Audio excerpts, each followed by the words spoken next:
میرا قتل ہوا تھا یہی کوئی 3 سال پہلے۔ گھر سے نکلا تو 2 موٹر سائیکل سواروں نے گولی مار دی۔ جب تک جسم سے نکل کر ان کا چہرہ دیکھتا وہ جا چکے تھے۔ ویسے چہرہ دیکھ بھی لیتا تو کیا کرتا، ایک مرا ہوا شخص کر ہی کیا سکتا ہے۔ ایک بیٹا تھا، ایک بیوی، ماں باپ کو بڑھاپے میں جو درد دیا تھا ان کا سامنا کرنے کی ہمت نہیں ہوئی، سو وہیں سے قبرستان چلا آیا۔ اپنی بے وقت موت کا دکھ تو تھا، مگر شکر ہے قبرستان میں اچھے ساتھی ملے جنہوں نے کافی حوصلہ دیا۔ آج 3 سال ہونے کو ہیں، جب بھی گھر سے کوئی آتا ہے تو قبر سے نکل کر دور چلا جاتا ہوں۔ اماں کے تو خیر گھٹنوں میں درد رہتا ہے، شروع میں آتی رہیں، بعد میں آنا چھوڑ دیا۔ کچھ ماہ پہلے آنے والے ماسٹر جی بتاتے ہیں کہ اب اماں کے لیے چلنا ممکن نہیں رہا، ہر وقت بیمار رہتی ہیں، گلی محلہ بھی اچھا ہے، زیادہ بیمار ہوں تو اسپتال بھی لے جاتے ہیں۔ یہی سوچ کر دل کو تسلی دیتا ہوں کہ میرا بیٹا جوان ہو جائے گا تو دادی کو سنبھال لے گا، اور ابا شاید ناراض ہیں، کبھی عید شب برات بھی ملنے نہیں آتے، جنازے کے ساتھ بھی آئے تو جنازہ پڑھ کے چل دیے۔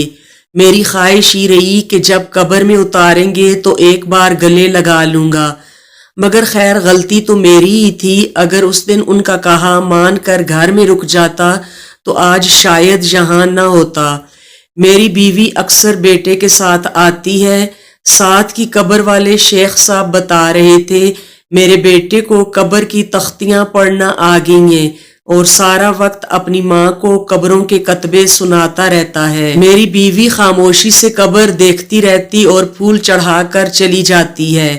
پورے قبرستان میں صرف میری قبر ہے جس پر چنبیلی کے پھول ہوتے ہیں، حالانکہ میری بیوی کو پھولوں سے الرجی تھی، چنبیلی کا پھول تو دور سے دیکھ کر ہی اسے چھینکیں آنے لگتی۔ میں اکثر اسے کہتا کہ مجھے چنبیلی کے پھول پسند ہیں اور شرارتاً چنبیلی کا پھول اسے تنگ کرنے کے لیے خرید لاتا۔ وہ خوف سے آنکھیں بند کر لیتی اور میں وہ پھول اس کی ناک کے قریب کرتا، کبھی اس پر پھینک کر تنگ کرتا۔